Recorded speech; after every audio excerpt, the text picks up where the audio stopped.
Le gouverneur du Congo central, Dr Guy Bandundu Nguidi, a assisté à la cérémonie officialisant les travaux de démarcation de la frontière terrestre entre la République démocratique du Congo et la République du Congo, avec l'implantation de bornes en vue de réduire le nombre d'incidents et aussi promouvoir la coopération transfrontalière. Cette cérémonie s'est déroulée ce mardi 27 juin entre le village Ndandanga à Nimalemba, situé à 65 km de la cité de Luozi au Congo central, et Tombo Manyanga à Bondo au Congo-Brazza, un tronçon de 20 km qui constitue la première phase des travaux. Après la présentation des travaux faite par les préfets directeurs généraux et Sissongo Jean-Jacques, le VPM de l'Intérieur, Peter Kazadi, chef de la délégation de la RD Congo, s'est réjoui du travail amorcé par la commission technique mixte en matière de frontières constituée d'experts des deux pays. Pour lui, la démarcation relève d'une grande importance pour structurer l'administration. L'exercice de démarcation n'est pas destiné à construire des murs pour séparer nos populations qui vivent le long de nos frontières communes où bon nombre ont des liens de famille.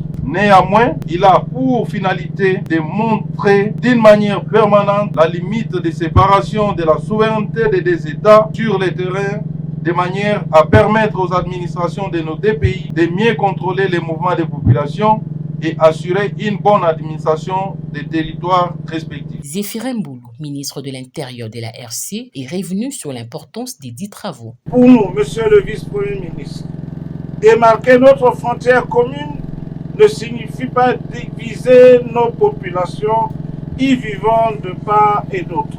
Comment le pourrions-nous pour des populations qui parlent la même langue, qui a la même culture et par conséquent les mêmes traditions?